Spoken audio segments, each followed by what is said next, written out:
धर्मराज की कचहरी में प्रेमी भाई बहनों शमशान भूमि पर जला करके राख कर दोगे और जीवात्मा को ले जा करके धर्मराज की कचहरी में पेश कर दिया जाएगा। वहां पलक झपकते ही तुम्हारे अच्छे बुरे कर्मों का हिसाब किताब हो जाएगा। धर्मराज तुमको सजा सुना देंगे कि ले जाओ इनको फलाने नरक में डाल दो, क्योंकि मैंने इनको मौका दिया था कि अब की बार गीता रामायण को पढ़ करके, उन धर्म पुस्तकों को पढ़ करके, किसी संत महात्मा की खोज करके, उनके बताए हुए रास्तों पर चल करके अपनी जीवात्मा का कल्याण करा लेना। इस उद्देश्य के लिए मैंने इनको मनुष्य शरीर दिया था, लेकिन इन्होंने अपना उद्देश्य पूरा नहीं किया। जब जब ये मनुष्य शरीर में आए, कभी इन्होंने विचार ही नहीं किया कि आखिर ये मनुष्य शरीर हमको क्यों मिला, क्या इसका उद्देश्य है, मरने के बाद हम कहाँ जाएंगे, हमारी जीवात्मा कहाँ जाएगी और क्या उसकी हालत होगी। प्रेमी भाई बहनों, ये पराविद्या महात्माओं की पराविद्या है। हम आप इस जड़ संसार में फंस करके उस पराविद्या से अनभिज्ञ हो गए और अपने उद्देश्यों को भूल गए, अपने वादे को हम आप भूल गए। वो वादा जो हमने आपने माँ के गर्भ में किया था, जब माँ के गर्भ में हम आप उल्टे लटके हुए थे, सिर हमारा नीचे था, पैर हमारे ऊपर थे, उस समय हमने आपने उस परमात्मा से वादा किया कि हे परमात्मा, इस बार हमको मनुष्य शरीर दे दो, हम भजन करेंगे, भक्ति करेंगे, हम अपनी जीवात्मा का कल्याण करेंगे। लेकिन मनुष्य शरीर मिलने के बाद में ना आपने भजन किया ना भक्ति की, बस माया की छाया में फंस करके इस मिथ्या जगत को अपना मान करके हम आप इसी में गोता खा रहे।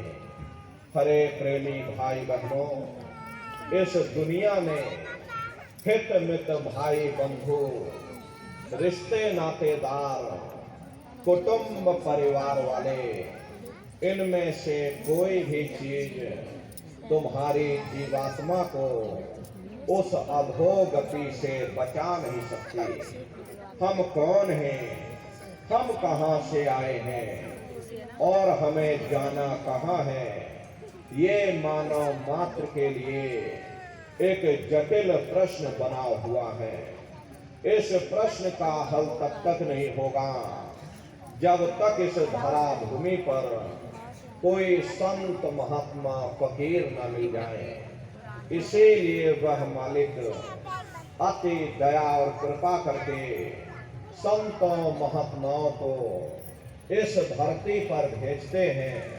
संत महात्मा फकीर यहाँ पर आकर के हम जीवों को समझाने की कोशिश करते कि भाई हम आए वही देश से जहाँ तुम्हारो धाम और तुमको घर पहुँचावना एक हमारो काम। हम उसी देश से आए जिस देश के तुम रहने वाले हो, परंतु तुम अपने सच्चे देश को छोड़ करके इस झूठे काल और माया के देश में फंस गए।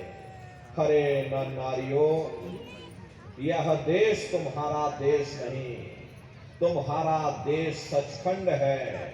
ये कौम तुम्हारी कौम नहीं, तुम्हारी कौम सतनाम है और ये जीवात्मा उस सतनाम रूपी समुद्र की बूंद है।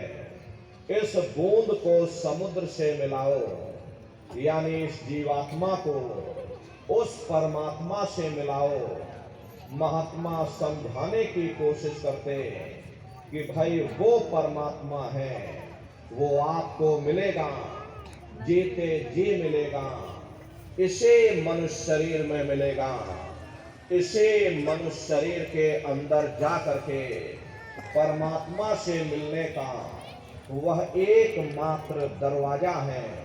उस दरवाजे का भेद केवल संतों महात्माओं को ही प्राप्त है। ये दुनिया के लोग, दुनिया की आवाम जनमानस दुनिया के ज्ञान को पढ़ करके अहंकार में डूबे रहते हैं कि हमसे बड़ा कोई ज्ञानी नहीं। लेकिन उन बेचारों को नहीं मालूम कि जहां दुनिया का ज्ञान समाप्त होता है, उसी के सिर की चोटी से ये आध्यात्मवाद, आत्मा और परमात्मा का ये गूढ़ ज्ञान, रहस्य विज्ञान प्रारंभ होता। उस विज्ञान को पाने के लिए सबसे पहले यह जरूरी है कि पहले आप मानवतावादी बनो, मानव धर्म और मानव कर्म को अपनाओ। अरे मानव धर्म क्या है कि इंसान इंसान के काम आवे, एक दूसरे की निस्वार्थ भाव से सेवा करे, सत्य, दया, अहिंसा, परोपकार आदि गुणों को अपने जीवन में उतार करके और किसी संत महात्मा की खोज करके उनके बताए हुए रास्तों पर चल करके मालिक की भक्ति करके अपनी जीवात्मा का कल्याण करा ले, यही इंसान का सबसे बड़ा मानव धर्म है। लेकिन आज इस कलिकाल में ये दुनिया की आवाम जनमानस शराबों और कबाबों में, मांस और मदिरा में, इंद्रियों के भोग और वासनाओं में सुख ढूंढने की कोशिश कर रही है। ये चरित्र पतन जैसे कार्यों को अपना करके ये आवाम जनमानस कैसे सुखी हो सकती? पहले अपने चरित्र जैसे धन को इकट्ठा करो, क्योंकि चरित्र ही सब कुछ है। चरित्र ही मानव धर्म की पूंजी है। जो इंसान अपने इखलाक ईमान को बरकरार रखता, वही इंसान चरित्रवान है। ये दुनिया भर के रगड़े झगड़े, पिता पुत्र में लड़ाई, आदमी औरत में लड़ाई, घर परिवार में लड़ाई, समाज में लड़ाई, जातियों में लड़ाई, मुल्क में लड़ाई, हरे न नारियों, ये इंसानों का काम नहीं, ये हैवानों का काम है। इसलिए पहले आप इंसान बनो, चरित्रवान बनो, महात्माओं के समीप आओ। वे जो दया का प्रसाद दें, उसे खुशी खुशी ले करके अपने निज घर को जाओ, जहां न फिर जन्मना है और ना ही फिर मरना है। इसीलिए हमारे गुरु महाराज परम संत बाबा जय गुरुदेव जी महाराज ने आवाम जनमानस के बीच में ये आवाज लगाई है कि इंसानों, तुम अपने दीन ईमान पर वापस आ जाओ और इस जिस्मानी मंदिर में बैठ करके भगवान का सच्चा भजन करो, जिससे तुम्हारी जीवात्मा नरकों में जाने से बच जाए। अरे हम माने ना माने, लेकिन संत महात्मा त्रिकालदर्शी होते हैं, वे सब कुछ जानते हैं।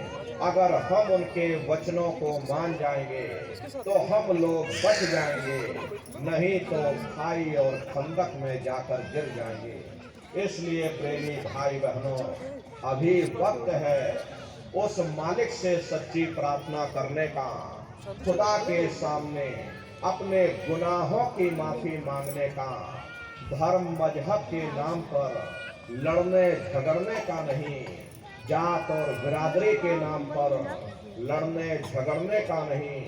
हमने बहुत लड़ लिया, बड़े बड़े झगड़े और फसादे की, बड़ी बड़ी नुक्ताचीनी की, सिवाय नफरत के हमको क्या मिला?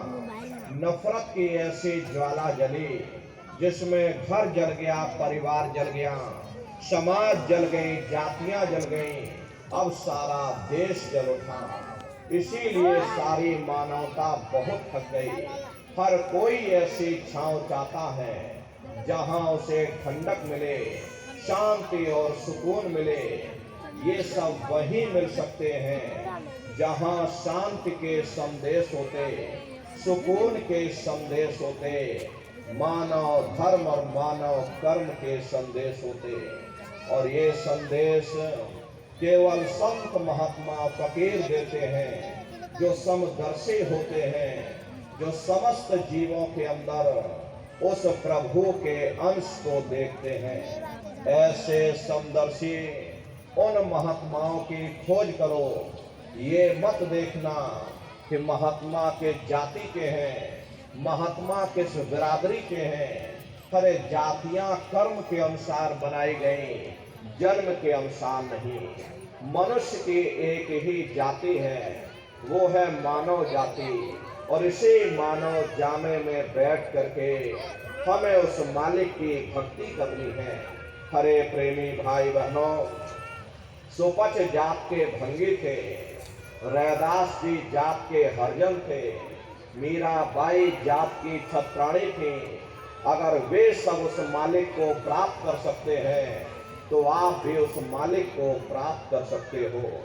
लेकिन बगैर महात्माओं के, बगैर मुर्शिद के कोई भी जीव इस संसार समुद्र से ना कोई पार हुआ और ना ही कोई हो सकता।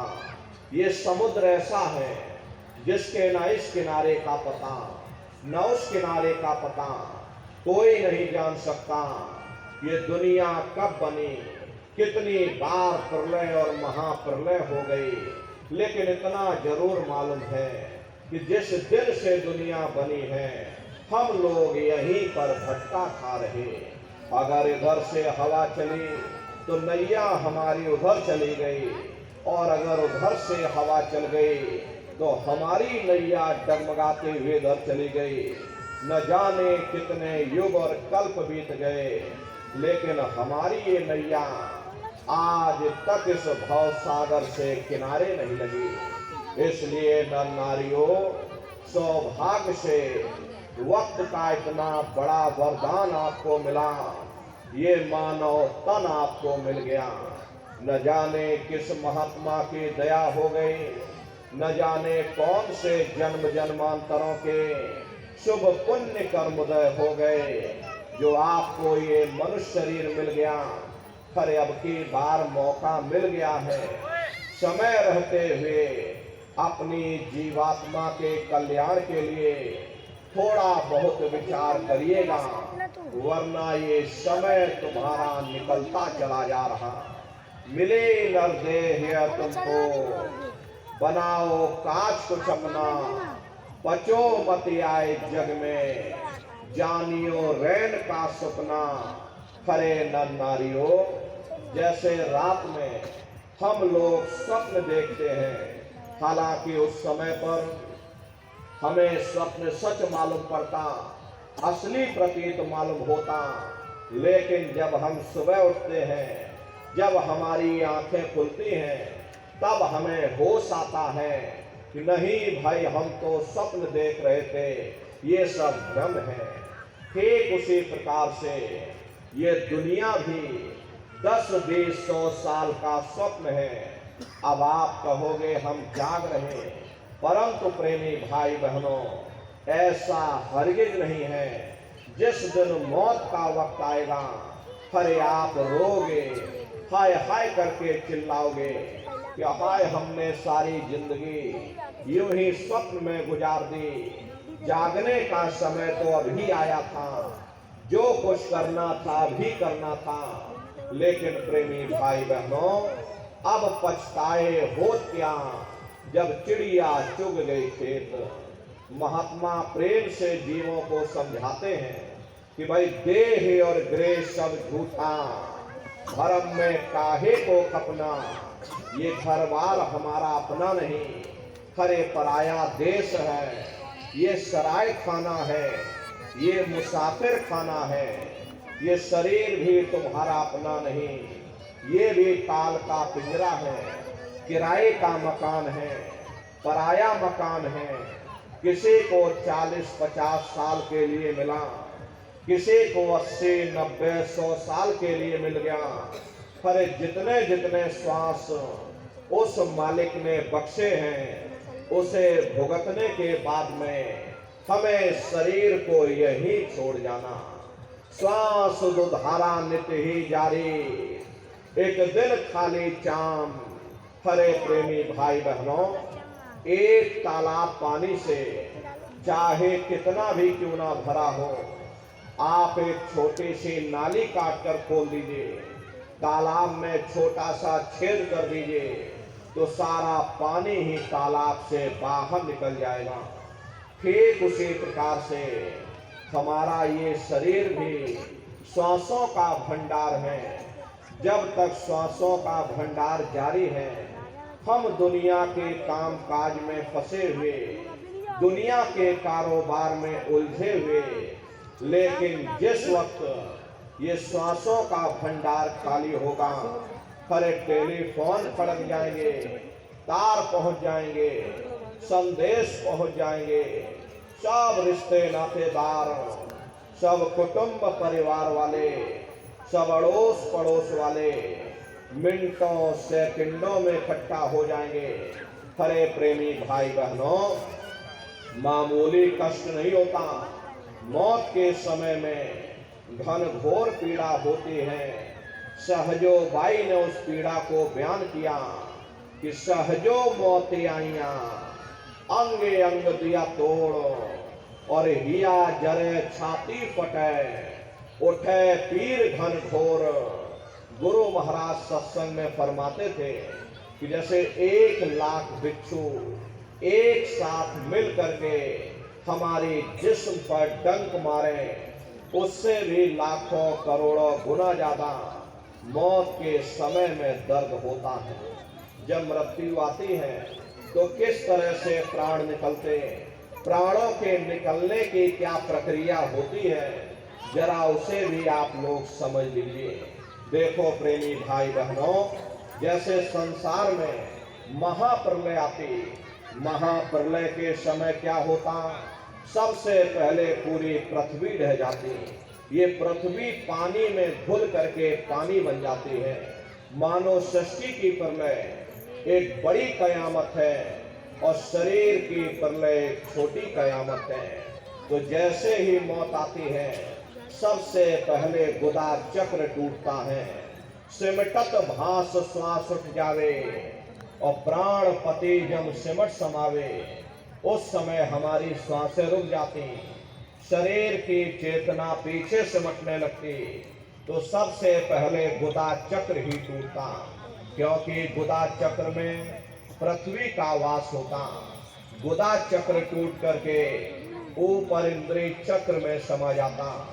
इंद्रिय चक्र में जल का वास होता, यानी जल ने पृथ्वी को घोल दिया। फिर जब इंद्रिय चक्र टूटेगा तो नाभि चक्र में समा जाएगा। नाभि चक्र में अग्नि का वास होता, यानी अग्नि ने फिर जल को सुखा दिया। ये नीचे से सिमटाव होता है, नीचे से ऊपर की ओर सिमटाव होता। फिर जब ये नाभि चक्र टूटेगा तो हृदय चक्र में समा जाएगा। हृदय चक्र में वायु का वास होता, यानी वायु ने फिर अग्नि को अपने में समाहित कर लिया, और इस तरह से वायु आकाश में उड़ गई। ये आंखों की पुतलियां पलट जाती हैं, मुंह खुला का खुला रह जाता। महात्मा कहते हैं कि जब यह कर्म कलाई उपजावे और बुद्धि सुरत के यान दबावे, जब यह जीवात्मा पांचों तत्वों को लांग करके जल पृथ्वी अग्नि वायु आकाश पांचों तत्वों को लांग करके ऊपर आती है, तो काल दार में आन दबानी, और जब ढर के नैनन से पानी, जब काल अपनी दार में दबाता, उस समय नेत्रों से पानी निकलता। इंद्रियां टूट टूट करके चकनाचूर हो जाती। सब रिश्ते नातेदार खड़े रह जाएंगे। डॉक्टर वैद्य हकीम सब आपको घेरे रह जाएंगे, लेकिन आप अपनी पीड़ा को उस समय अपने मुख से बयान नहीं कर पाओगे, सिर्फ आपके नेत्रों से आंसू टपकेंगे। खरे यमदूत आते हैं, प्राणों की डोरी को तोड़ देते और जीवात्मा को खींच करके इस शरीर से बाहर कर दिया जाता। और जैसे ही जीवात्मा शरीर से अलग हुई, ये शरीर आपका मिट्टी हो जाता। फिर इस मिट्टी को एक रात अपने घर में कोई रखने को तैयार नहीं होता। अरे आपके कितने भी सगे संबंधी क्यों ना हो, खास नात रिश्तेदार क्यों ना हो, लेकिन एक रात कोई घर में मिट्टी रखने के लिए तैयार नहीं होते हैं। कहते भाई जल्दी करो जल्दी करो, अब इनकी शक्ल देखने में हमको डर लग रहा, जल्दी से बाजार से कफन खरीद के लाओ, जल्दी से लकड़ियां खरीद के लाओ, अरे जल्दी से चिता तैयार करो, इनको घर में से जल्दी से उठा ले जाओ, वही शमशान भूमि पर जला देना। ये जो घर में इनके कपड़े लत्ते पड़े हुए, अरे इनके कपड़े लत्ते भी उठा ले जाओ, वही शमशान भूमि पर जला देना। जिस बिस्तर पर ये लेटे रहे, ये बिस्तर भी अशुद्ध हो गया। अब इनकी छुई हुई चीज हमको घर में एक नहीं चाहिए, इसलिए इनका बिस्तर भी उठा ले जाओ, वही शमशान भूमि पर जला देना।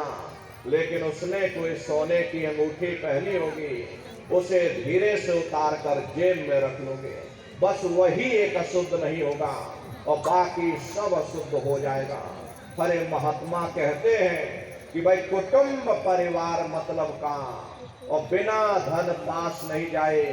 ये रिश्ते नातेदार, ये कुटुंब परिवार वाले, ये सब स्वार्थ के संगी साथी हैं। अरे प्रेमी भाई बहनों, आज तुम्हारी जेब में पैसा है तो सब जैसे तैसे तुमसे रिश्तेदारियां कायम कर लेंगे।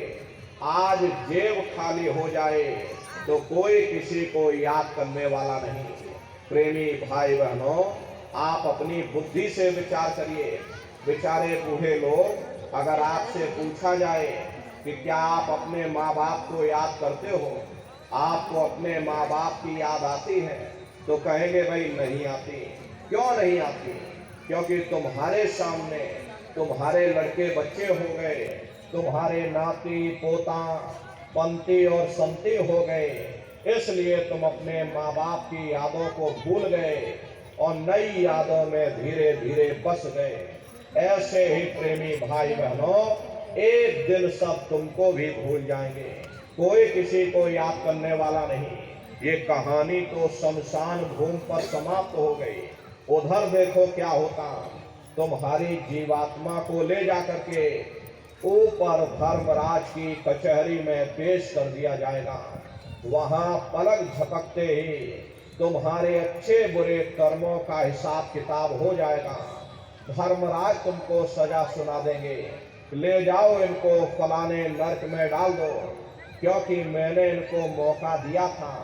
जब ये माँ के गर्भ में उल्टे लटके हुए थे, उस समय इन्होंने मुझसे प्रार्थना की थी कि हे मालिक, मुझे एक बार मौका दे दो, मुझे एक बार मनुष्य शरीर दे दो, हम भजन करेंगे, भक्ति करेंगे, हम अपनी जीवात्मा का कल्याण करेंगे। तो मैंने इनकी प्रार्थना स्वीकार कर ली और इनको मैंने मनुष्य शरीर दे दिया और कह करके भेजा था कि भाई ये मनुष्य शरीर, ये किराए का मकान है, ये तुम्हारा अपना नहीं है। अगर ये तुम्हारा अपना होता तो हमेशा तुम्हारे पास रहता। ये तुम्हारा अपना नहीं, ये मैंने तुमको कुछ समय के लिए किराए का मकान दिया। हाँ, तुम अपनी जीवात्मा को मेरे किराए के मकान में बैठा करके और मालिक की भक्ति करके अपनी जीवात्मा का कल्याण करा लेना। मैंने कुछ समय के लिए तुम सबको ये किराए का मकान दिया है। जब समय पूरा होगा मैं अपने सिपाहियों को भेजूंगा, उस समय पर तुम मेरे मकान को खाली कर देना। लेकिन इतना ध्यान रखना कि जैसा साफ सुथरा मैंने तुमको ये किराए का मकान दिया, वैसा ही साफ सुथरा तुम मुझको वापस लौटाना। लेकिन इस किराए के मकान में बैठ करके इन्होंने अच्छे बुरे कर्म कर डाले। मेरे किराए के मकान को इन्होंने अपने कर्मों से गंदा कर दिया, इसलिए कर्मों की सजा इनको मिलेगी। ले जाओ इनको फलाने नर्क में डाल दो। अरे महात्मा कभी झूठ नहीं बोलते।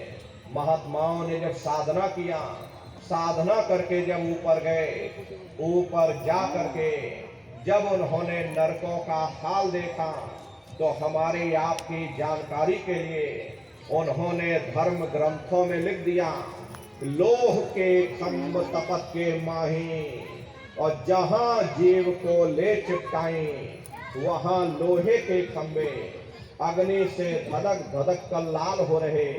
ऐसे खोटे जीवों को उन खंभों में चिपकाया जाता। जीव हाय हाय करके तड़पता है, तड़प तड़प जीव जुलम बुखारी, और तपत खम्भ दुखी उपजे भारी। असहनी वेदना होती, असहनी दुख दर्द होता, जीव वहां रोता चिल्लाता रहता।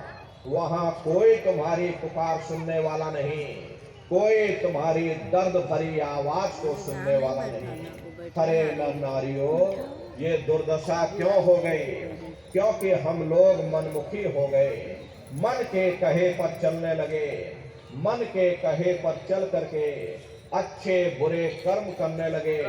कर्मों का ये जखीरा अंबार के अंबार हमने अपने सिर पर लाद लिए, आज भी कर्मों का भोग पा रहे। हरे महात्मा कहते हैं कि भाई नर के अनेक अनिवार्य हैं, कहाँ लग कहो सुख भोगते यह जीव जो, जाने जो भोग समान। कहते भाई एक नर्क नहीं, ऐसे अनेक नर्क बने हुए, अलग अलग पाप कर्मों के वहां पर अलग, ऐसे वहां पर पूरा चैनल बना हुआ। नरकों की यातनाएं भोगने के बाद में इन्हीं जीवात्माओं को 4 खान 84 लाख योनियों में डाला जाता। ये 4 खान 84 लाख योनियां ये कोई मामूली योनियां नहीं होती। 4 खान का मतलब होता है अंडज, पिंडज, उपमज, स्थावर। ये 4 खाने होते हैं। पहली श्रेणी पेड़ पौधों की आती, जिनके अंदर पानी का तत्व मौजूद होता। कभी ये भी मनुष्य हुआ करते थे, लेकिन आज अपने कर्मों का भोग पा रहे, एक जगह पर बेचारे खड़े हुए।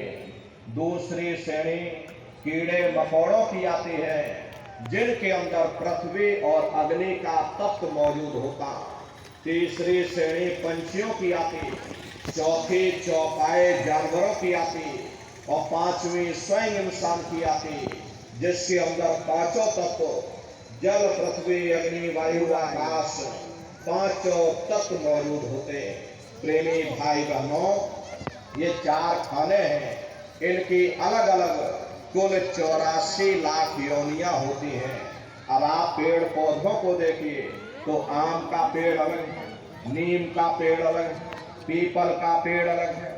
ऐसे ही अलग अलग प्रजातियों के कीड़े मकोड़े, अलग अलग प्रजातियों के पशु पंछी, कुल मिलाकर के 84 लाख योनियां हैं।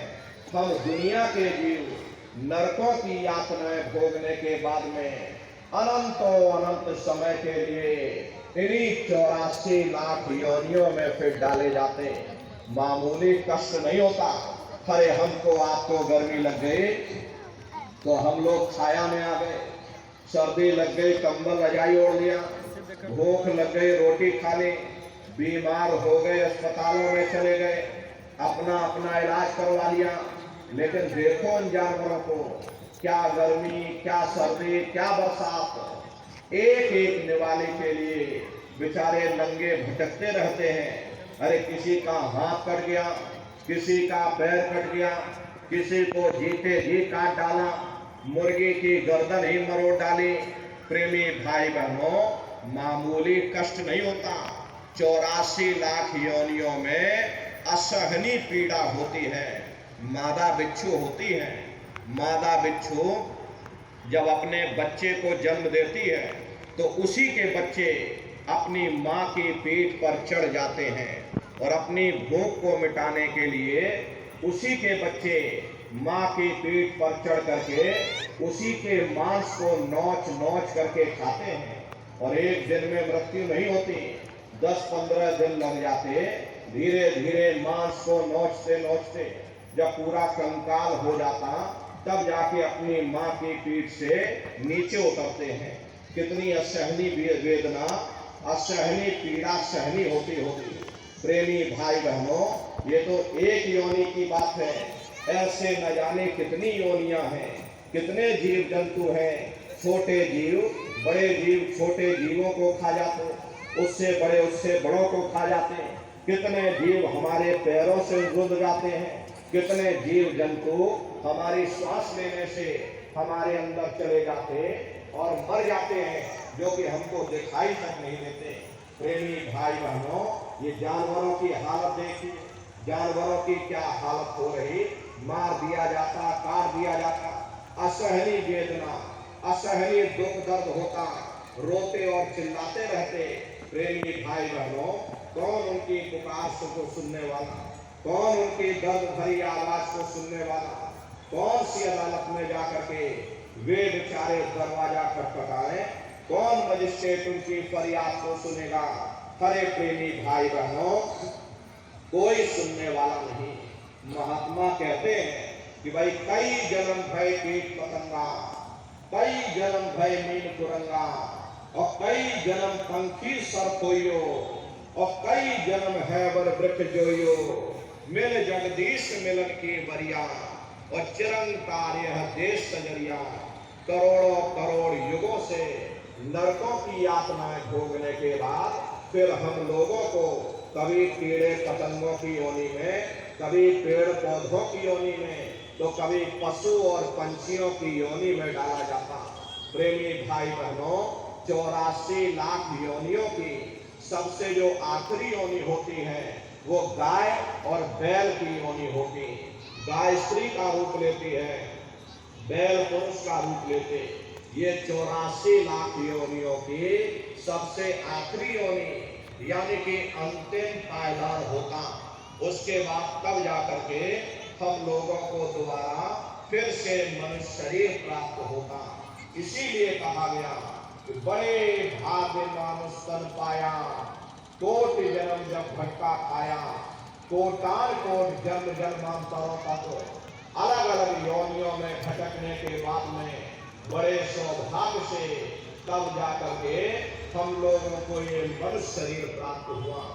बड़े से बड़े देवी देवता भी इस मनुष्य शरीर को पाने के लिए तरसते हैं, क्योंकि 84 लाख योनियों से, उन नरकों से निकलने का केवल एक ही दरवाजा है, वह केवल मनुष्य का शरीर है। इसी मनुष्य रूपी मंदिर में बैठ करके हम उस परमात्मा की भक्ति कर सकते। इसीलिए संतों महात्माओं ने इस पंच भौतिक शरीर को सच्चा हरि मंदिर कहकर याद किया कि हरि मंदिर यह शरीर है और ज्ञान रतन प्रकट हुए। ये असली हरि मंदिर है।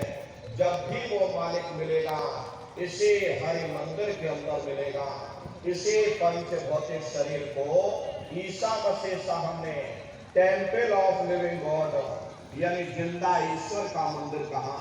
इसे पंच भौतिक शरीर को गुरु नानक साहब ने नर नारायणी देह कहकर याद किया। ये वो देह है जिसमें नारायण स्वयं विराजमान है। इसे पंच भौतिक शरीर को मुसलमान फकीरों ने कुदरती काबा कहकर याद किया। ये असली कुदरती काबा है। खुदा का दीदार जब भी होगा इसे कुदरती काबे के अंदर जाकर होगा। बाहर से आज तक न कभी किसी को परमात्मा मिला, न भविष्य में कभी मिल सकता। परमात्मा जब भी मिलेगा तुम्हें तुम्हारे अंदर मिलेगा। यही कबीर साहब ने लिखा कि जो तिल माही तेल है, जो चकमक में आ तेरा साईं तुझ में, और जाग सके तो जाग। जिस तरह तिल में तेल होता, पत्थर में अग्नि होती, ठीक उसी तरह से वो मालिक हरेक के घट घट में, हरेक के वजूद के अंदर बैठा हुआ। यही आपके धर्म पुस्तकों में भी लिखा कि अरे मौकों का ढूंढे रे बंदे, मैं तो तेरे पास में, और ना तीरथ में ना मूरत में, मैं तो हूँ विश्वास में। ना मैं तीरथ में मिलूंगा, ना मैं मूरत में मिलूंगा, ना अन्य किसी कर्म कांड में मिलूंगा। मैं जब भी मिलूंगा तो मैं तुम्हारे अंदर मिलूंगा। अब सवाल ये उठता है कि आखिर इस हरि मंदिर के अंदर जाकर के हम उस परमात्मा को कैसे प्राप्त करेंगे। इसके लिए संतों महात्माओं ने केवल 3 साधन बताए। साधन 3 सारे ने, और साधन सब होते मान। इस कलयुग में उस मालिक को पाने के लिए संतों महात्माओं ने केवल 3 साधना बताई। पहला है सुमरन, दूसरा है ध्यान, और तीसरा है भजन।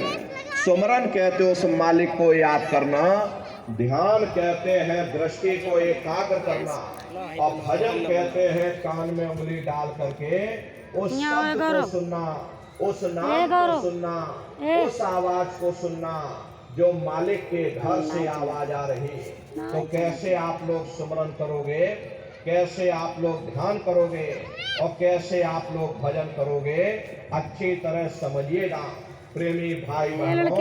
ये सुरत शब्द नाम योग की साधना है।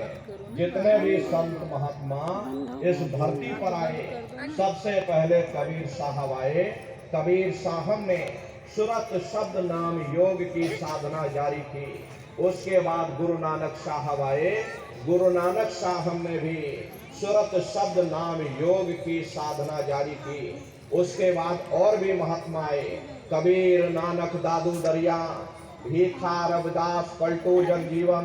चित्रकूट में आप चले जाइए, गोस्वामी जी महाराज जिन्होंने रामचरित्र मानस बनाई, उन्होंने भी सुरत शब्द नाम योग की साधना जारी की।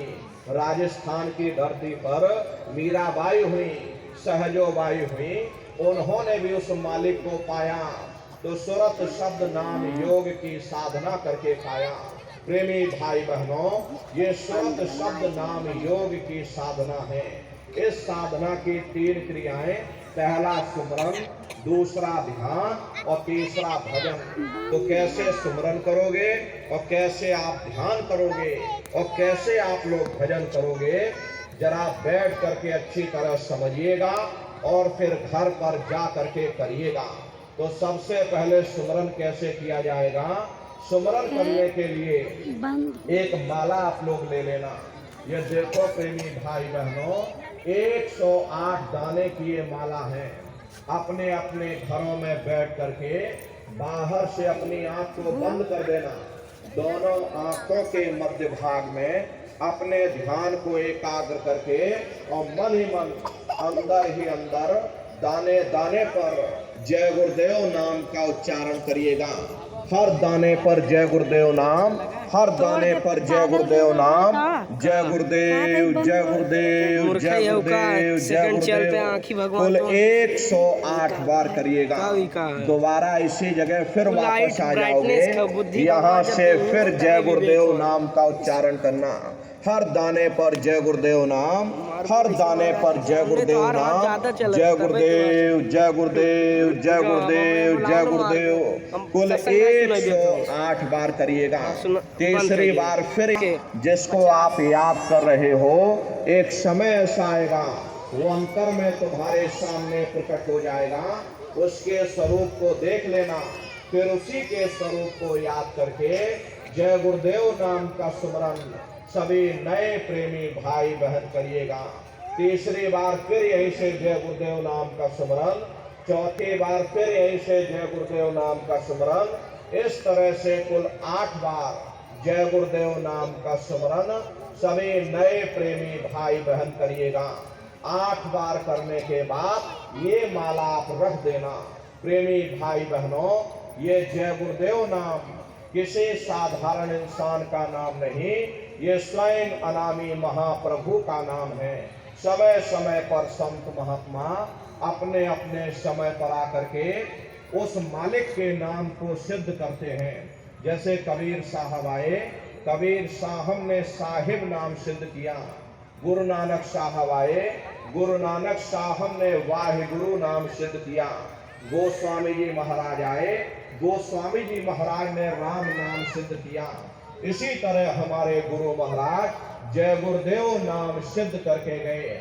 गुरु महाराज हमारे कहते थे कि बच्चे बच्चियों, जब तुम भारी मुसीबत में फंस जाओ, जब कोई तुम्हारा मददगार ना हो, सब तुम्हारा साथ छोड़ दे, या मौत के समय में जब डॉक्टर जवाब दे दे, नात रिश्तेदार जवाब दे दे, उस समय बच्चा तुम 10 बार जय गुरुदेव नाम बोलना, मैं तुम्हारी मदद करूंगा। जब कोई मददगार ना हो, उस समय तुम 10 बार जय गुरुदेव नाम बोलना, बच्चा मैं तुम्हारी मदद करूंगा। प्रेमी भाई बहनों, ये जय गुरुदेव नाम स्वयं अनामी महाप्रभु का इस कलयुग का जगाया हुआ नाम है।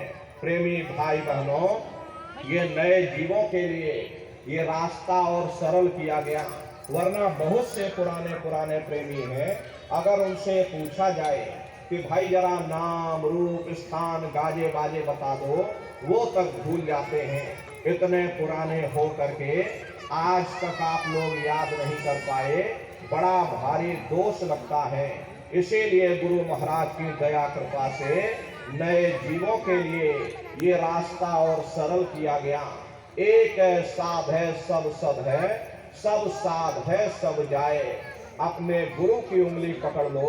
हरे प्रेमी भाई बहनों, वो परमात्मा घट घट में विराजमान है, लेकिन उसके होते हुए भी तुमने करोड़ों जन्म ठोकरें खाई, कभी किसी योनि में भटके, कभी किसी योनि में भटके। जब तक गुरु नहीं मिला, तुम दर बदर भटकते रह गए, और जब गुरु मिल गया, गुरु ने तुमको राह दे दी, तब ये साधक कहता है गुरु गोविंदो खड़े ताके लागो पाई, और बलिहारी गुरु आपने जिन गोविंद यो बताई। महिमा उन्हीं की है जिन्होंने गोविंद को लखा दिया। इसीलिए कहा जाता गुरुर ब्रह्मा गुरुर विष्णु गुरुर देवो महेश्वरः गुरुर साक्षात पार ब्रह्म तस्मै श्री गुरुवे नमः। 3 लोक 9 खंड में गुरु से बड़ा न कोई, करता करे न कर सके, और गुरु करे सो हुई। इसलिए प्रेमी भाई बहनों, साधना करने से पहले जय गुरुदेव नाम का सुमरन सभी नए प्रेमी भाई बहन करिएगा। सुमरन करने के बाद में फिर आप ध्यान पर बैठिएगा। दूसरा है ध्यान, और ध्यान कहते हैं दृष्टि को एकाग्र करना। कैसे आप लोग ध्यान करोगे, जरा अच्छी तरह समझिएगा। अपने अपने घरों में पलथी मार करके बैठ जाना, बाहर से अपनी आंख को बंद कर देना, दोनों आंखों के मध्य भाग में दूर सामने देखिएगा, सामने आपको अंधेरा दिखाई पड़ेगा। बस उसी अंधेरे में एक जगह पर आप अपनी दृष्टि को एकाग्र करिएगा, या उस अंधेरे को ही देखते रहिएगा। एक टक हो करके सामने अंधेरे को देखते रहना, दृष्टि अपने आप एकाग्र हो जाएगी। और जैसे ही आपकी दृष्टि उस अंधेरे में एकाग्र होगी, तो सुई की नोक के बराबर काले में भी काला बिंदु, बड़ा चमकीला बिंदु होगा, तारे की तरह चमचम चमचम चमकेगा, वो सामने आपको दिखाई पड़ जाएगा। जब वो चमकदार बिंदु सामने दिखाई पड़ जाए, तब आप अपनी दृष्टि को उस बिंदु पर एकाग्र करिएगा। जब आप अपनी दृष्टि बिंदु पर एकाग्र करोगे, तो बिंदु के चारों तरफ से बड़ा भारी प्रकाश निकलेगा, चक्र की तरह से बहुरंगी प्रकाश होगा। वो प्रकाश धीरे धीरे बड़ा होता चला जाएगा। उस समय प्रेमी भाई बहनों, साधक इतना मोहित हो जाता है कि बिंदु को तो छोड़ देता और प्रकाश को देखने में लग जाता। जब आप दाएं बाएं प्रकाश को देखने में लग जाओगे, क्योंकि प्रकाश उस बिंदु से निकल रहा और आपने बिंदु को छोड़ दिया, प्रकाश को देखने में लग गए, तो प्रकाश भी गायब हो जाएगा, वो बिंदु भी गायब हो जाएगा, फिर अंतर में अंधेरा छा जाएगा, फिर आपको उतनी मेहनत करनी पड़ेगी। इसलिए दाएं बाएं बिल्कुल मत देखिएगा, आपका निशाना उस बिंदु पर टिका रहे जिसमें से वो प्रकाश निकल रहा, वही बिंदु दरवाजा है, वही बिंदु खिड़की है। उसी को हरि का द्वार यानी कि हरिद्वार कहा गया। बहुत विशाल वो दरवाजा। ये संसार कुछ नहीं, ऐसे लाखों संसार इकट्ठे करके एक साथ दरवाजे के अंदर डाल दिए जाएं, पता तक नहीं चलेगा। इतना विशाल वो हरि का द्वार बना हुआ। आप उसके अंदर दाखिल हो जाओगे, बहुत बड़ा मैदान आपको दिखाई पड़ेगा। उसी मैदान में जाकर के खड़े हो जाओगे तो सबसे पहले आपको अपने गुरु के स्वरूप का दर्शन होगा। वो आपकी उंगली को पकड़ करके आगे का सफर तय करेंगे। लेकिन प्रेमी भाई बहनों, गुरु के स्वरूप का दर्शन जब होगा जब आप जय गुरुदेव नाम का सुमरन करोगे। यदि आपने सुमरन न किया तो जब आप उनको याद ही नहीं करोगे तो भला वो आपको दर्शन क्यों देंगे। और जब आपको दर्शन नहीं होगा तो आप आगे का सफर तय नहीं कर सकते। इसीलिए जय गुरुदेव नाम का सुमरन सबसे पहले आपको कराया जाता। जब आप सुमरन कर लोगे, फिर जब आप ध्यान पर बैठोगे और जब दरवाजे के अंदर दाखिल हो जाओगे तो सबसे पहले उन्हीं के स्वरूप का दर्शन होगा। वो आपकी उंगली को पकड़ करके आगे का सफर तय करेंगे। तो यह है ध्यान करने का तरीका। एक बार फिर से समझिए कैसे आपको ध्यान करना है। अपने अपने घरों में पलथी मार करके बैठिएगा, शरीर को टाइट मत करना। बहुत से लोग क्या करते कि अपने शरीर को बिल्कुल टाइट कर देते। यदि आप अपने शरीर को टाइट कर दोगे तो शरीर आपका थक जाएगा, फिर शरीर ढीला पड़ जाएगा। इसलिए पहले से ही अपने शरीर को बिल्कुल ढीला छोड़ देना, आंखों को धीरे से बंद कर देना, इन आंखों पर भी कोई जोर मत देना। बहुत से लोग क्या करते हैं कि ध्यान के समय अपनी आंखों पर जोर लगाते हैं ताकि जल्दी से दृष्टि एकाग्र हो जाए, तो जोर लगा करके देखते। यदि आप अपनी आंखों पर जोर लगाओगे तो आंखों की पुतलियों में दर्द होगा, फिर आप अपनी बाहरी आंखों को खोल दोगे। इन बाहरी आंखों का यहाँ पर कोई मतलब नहीं। जैसे सोते समय धीरे से आंख को बंद करते हो, ऐसे धीरे से आंख को बंद कर लेना। अंतर में सामने देखिएगा, सामने आपको अंधेरा दिखाई पड़ेगा, बस उसी अंधेरे को आप देखते रहिएगा। उस समय किसी के बारे में सोचना नहीं, किसी के बारे में विचार मत करिएगा। हम लोग विचार करने लग जाते हैं। किसी भी चीज को देखेंगे तो देखने से पहले उसके बारे में हम विचार करने लग जाते हैं। प्रेमी भाई बहनों, अपने विचारों को समेटिएगा। उस समय कोई विचार नहीं आने चाहिए। शून्य हो करके बस सामने अंधेरे को देखते रहना। शरीर को बिल्कुल हिलाना डुलाना नहीं, यहाँ तक कि अपनी जिह्वा को भी मत हिलाना। बस शून्य हो करके सरल भाव से आप अंधेरे को देखते रहिएगा। देखते देखते देखते देखते आपकी दृष्टि अंधेरे में रुक जाएगी, और जैसे ही आपकी दृष्टि उस अंधेरे में एकाग्र होगी तो सुई की नोक के बराबर बड़ा चमकीला बिंदु होगा, तारे की तरह चमचम चमचम चमकेगा। वो सामने आपको दिखाई पड़ जाएगा। जब बिंदु सामने दिखाई पड़ जाए तब आप अपनी दृष्टि को उस बिंदु पर एकाग्र करिएगा। प्रेमी भाई बहनों, शुरुआती समय में वो बिंदु आएगा फिर गायब हो जाएगा, फिर आएगा फिर गायब हो जाएगा।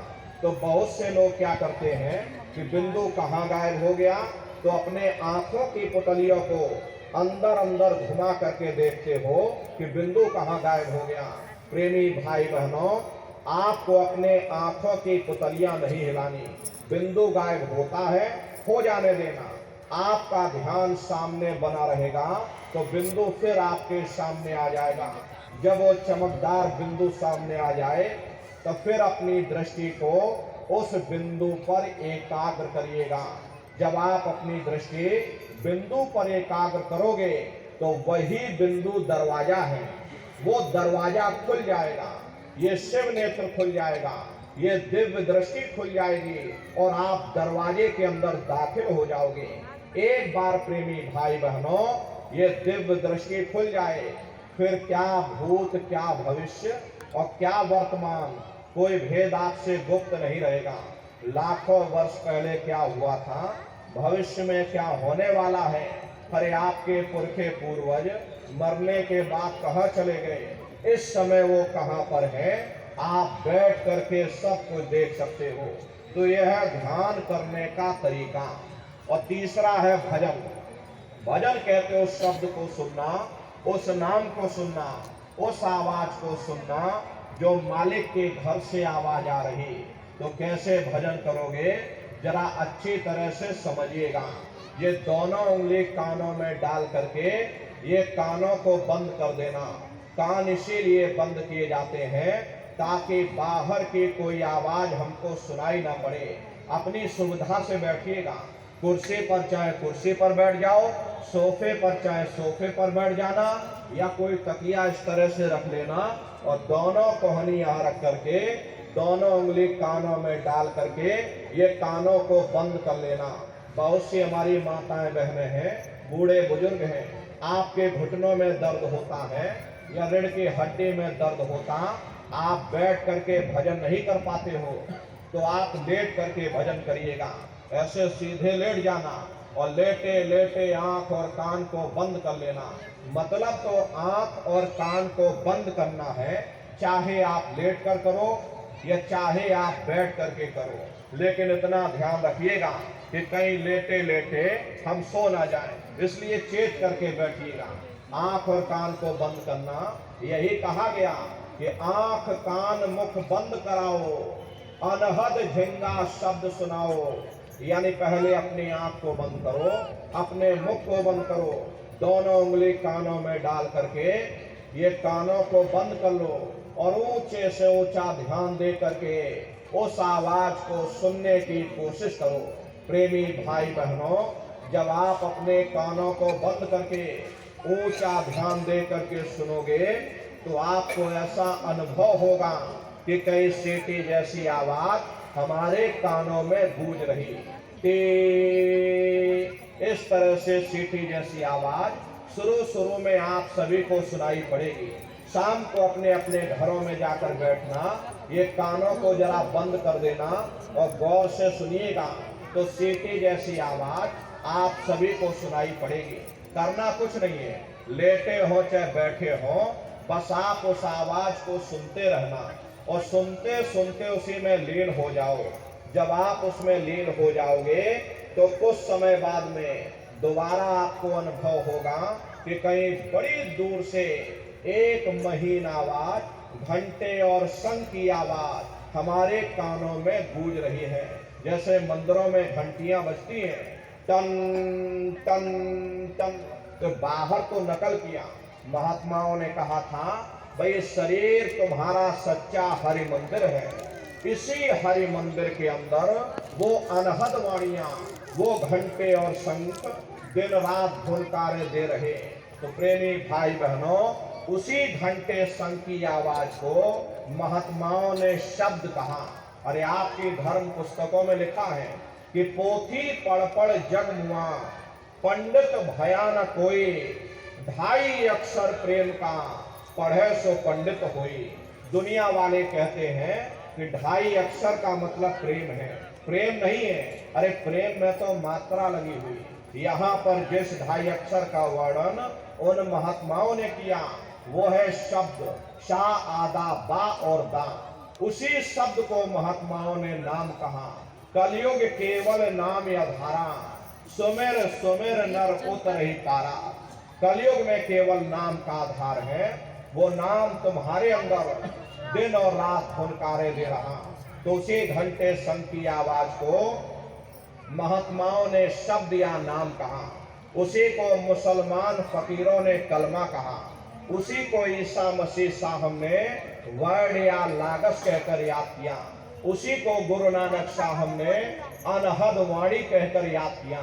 चीन में जो महात्मा हुए उन्होंने इसको ताओ कहकर याद किया और हिंदू महात्माओं ने इसे देववाणी आकाशवाणी कहकर याद किया।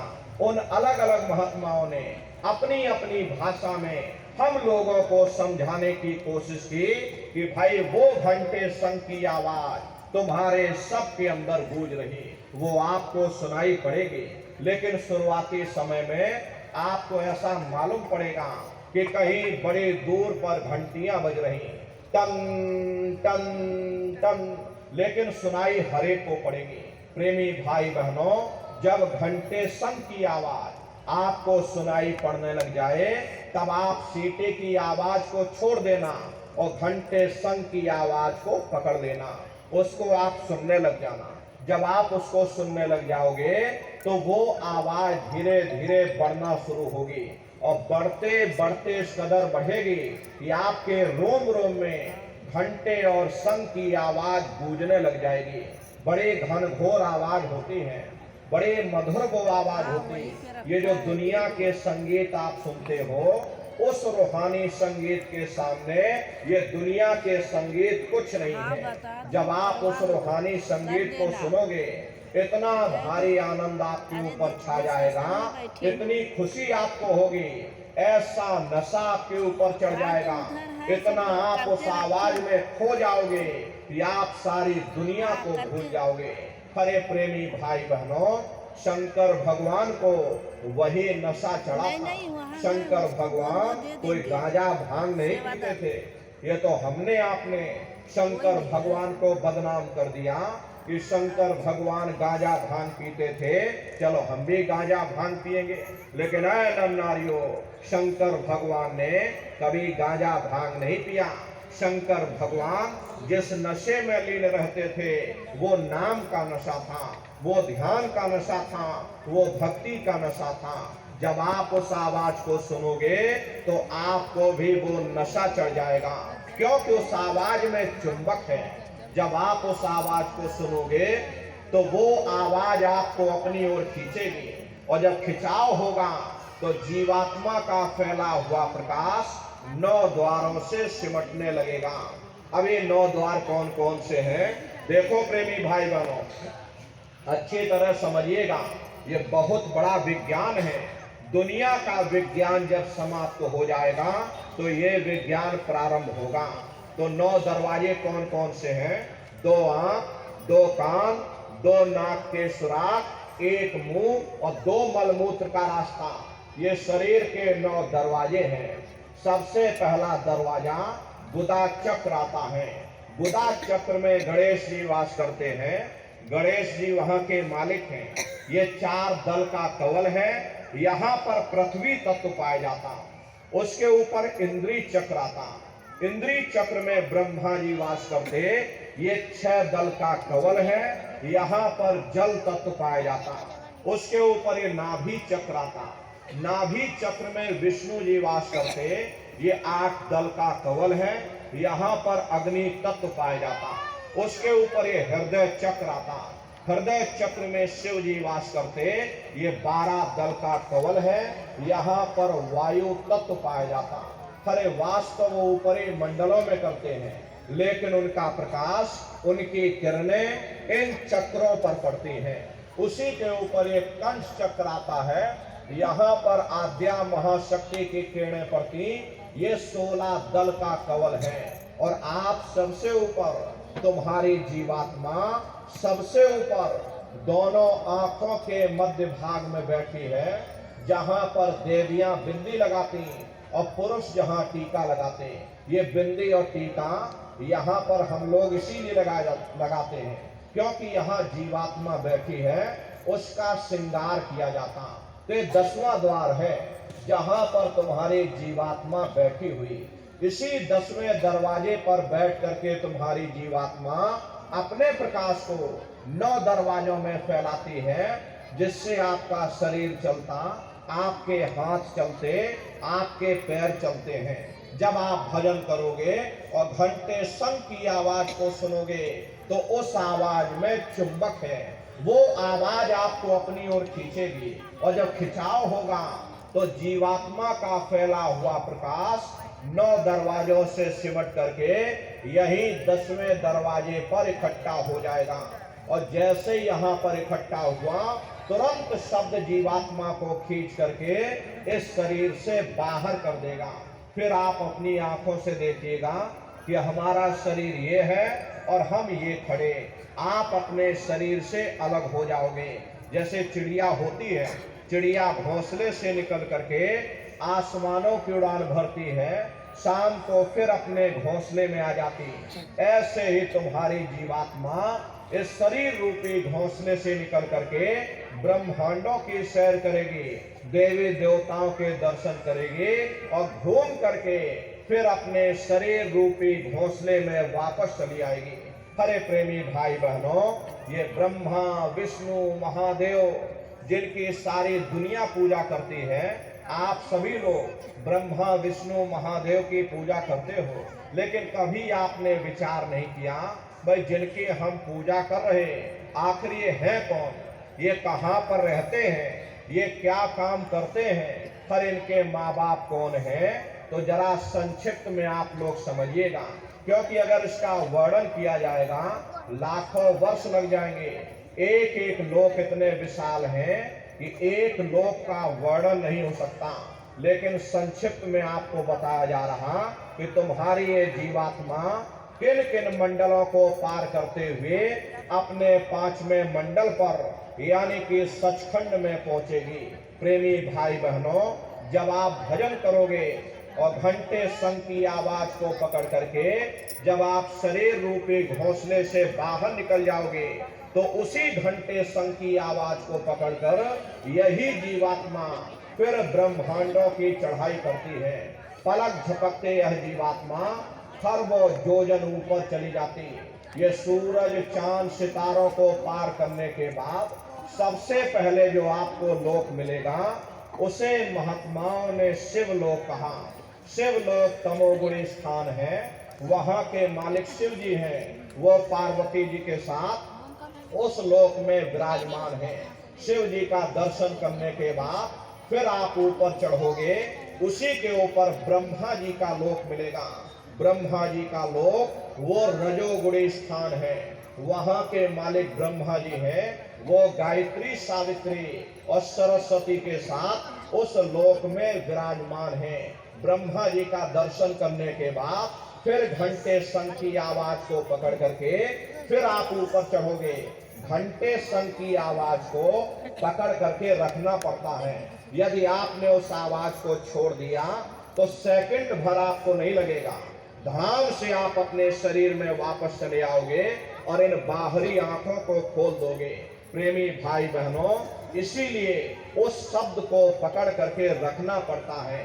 तो प्रेमी भाई बहनों, ब्रह्मा जी का दर्शन करने के बाद फिर शब्द को पकड़ करके फिर जब आप ऊपर चढ़ोगे, उसी के ऊपर विष्णु लोक मिलेगा। विष्णु लोक वो सतोगुणी स्थान है, वहां के मालिक विष्णु जी हैं।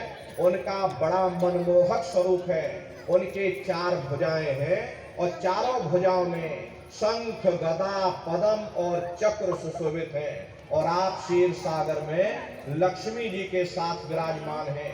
ये तीनों देवता ब्रह्मा विष्णु और महादेव अपने अपने लोक में बैठ करके राज कर रहे। एक रचयिता है जो हम जीवों को रचता है, एक पालनहार है जो जीवों को पालता है, एक संहार करता जो जीवों को नष्ट कर देता। एक का काम है घड़े को बनाना, एक का काम है घड़े की सुरक्षा करना और एक का काम है घड़े को फोड़ देना। इनकी जो माता है वो आद्या महाशक्ति हैं। ब्रह्मा विष्णु महादेव लोक के ऊपर वो आद्या महाशक्ति का लोक आता। उसी लोक को पार करने के बाद सबसे पहला देश पड़ता है, या यूं कह लीजिए कि पहली राजधानी पड़ती है, जिसे महात्माओं ने सहस दल कवल कहा। वो राजधानी है। ये ब्रह्मा विष्णु महादेव के जो लोक हैं उस राजधानी के अंतर्गत आने वाले जिले हैं। जैसे आपके महाराष्ट्र की राजधानी ये मुंबई है, ये पालघर आपका छोटा सा जिला। इसी तरह प्रेमी भाई बहनों, वो सहस दल कवल राजधानी है। राजधानी का जो मालिक है वो निरंजन भगवान है। ये ब्रह्मा विष्णु महादेव ये निरंजन भगवान के ही पुत्र हैं, और ये आद्या महाशक्ति ये निरंजन भगवान के अर्धांगिनी हैं, और निरंजन भगवान स्वयं तीनों लोकों के मालिक हैं। उन्हीं को त्रिलोकीनाथ कहा जाता। हिंदू उन्हीं को परमात्मा कहते, मुसलमान उन्हीं को खुदा कहते, ईसाई उन्हीं को गॉड कहते। घंटे और शंख की आवाज जो हर इंसान के अंदर गूंज रही, वो आवाज उन्हीं के मुखार बिंद से हो रही। निरंजन भगवान का जो स्वरूप है वो ज्योतिष स्वरूप है। हजार बाती की अखंड ज्योति वहां पर बराबर जल रही। अरे हम आप यहाँ ज्योत जलाते हैं, मंदिरों में जो ज्योत जलाते हैं, ये तो नकल किया। महात्माओं ने कहा था कि भाई प्रेमी भाई बहनों, इस ज्योति में तेल की जरूरत पड़ती है और बाती की जरूरत पड़ती है, लेकिन वो जो अखंड ज्योति जल रही है उसमें ना तेल की जरूरत है और ना उसमें बाती की जरूरत है।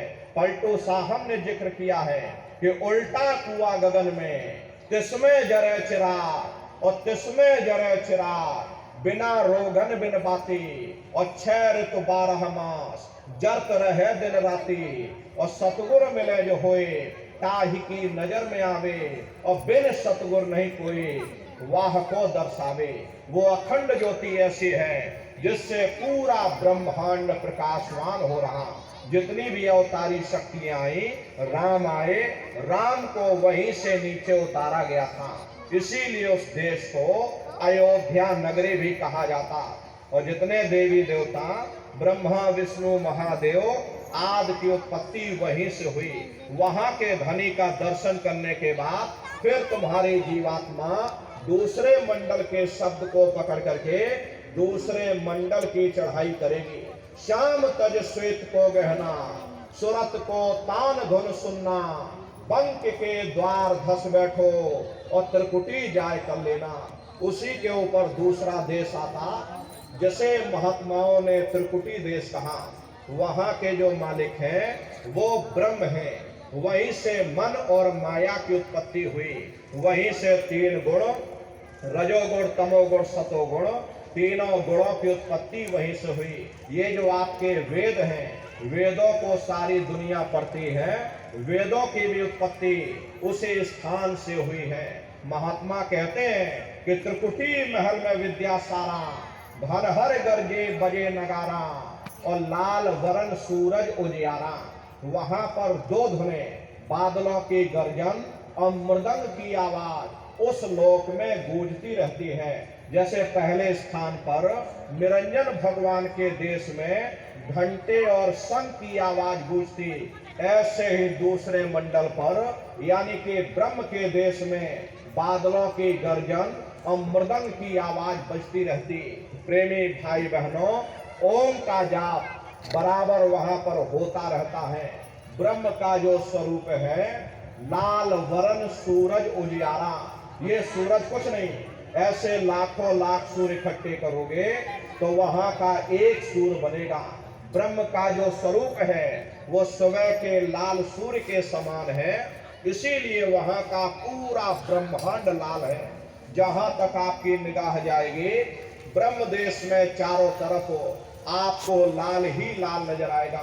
महात्मा जब साधना करके वहां पहुंचे तभी महात्माओं ने लिख दिया कि लाली मेरे लाल की, जित देखूं तो लाल, और लाली देखन में गई मैं भी हो गई लाल। वह पूरा ब्रह्मांड ही लाल है। जितने साधक वहां पहुंच जाते हैं उन सभी को योगेश्वर कहा जाता। जैसे व्यास जी हुए, वशिष्ठ जी हुए, वाल्मीकि जी हुए, इन सब की पहुंच वही तक थी। इसीलिए कहा गया कि वाल्मीकि भय ब्रह्म समाना। जब इनकी जीवात्मा वहां पहुंचे और जब इन्होंने ब्रह्म का दर्शन किया तो इनका स्वरूप भी ब्रह्म के समान यानी कि ब्रह्म स्वरूप हो गया। तो जितने साधक वहां पहुंच जाते हैं उन सभी को योगेश्वर कहा जाता। योगेश्वर की पदवी मिलती है। प्रेमी भाई बहनों, योगेश्वर भगवान श्री कृष्ण उसी देश में वास करते हैं। ये जो ब्रह्म देश है वो श्री कृष्ण भगवान का ही देश है और श्री कृष्ण भगवान वहीं पर रहते हैं। ये बाहर की जन्माष्टमी नहीं है। जो हम लोग मनाते हैं, अरे महात्माओं ने कहा था ये सही मायने में तुम जन्माष्टमी कब मनाओगे? जब तुम्हारी ये जीवात्मा 5 तत्व जल पृथ्वी अग्नि वायु आकाश और 3 गुण रजोगुण तमोगुण सतोगुण 5 तत्व और 3 गुणों से परे होकर के ब्रह्म देश में पहुंच करके जब कृष्ण भगवान का दर्शन कर लोगे तब सही मायने में जन्म अष्टमी मनाई जाएगी। वहां कृष्ण भगवान का दर्शन करने के बाद फिर तुम्हारी जीवात्मा तीसरे मंडल के शब्द को पकड़ करके तीसरे मंडल की चढ़ाई करेगी। आगे पहुंची सुन झंकार ररंकार धुन सुनी पुकार, आगे श्वेत सुन्न है भाई और मान सरोवर बैठ नहाई।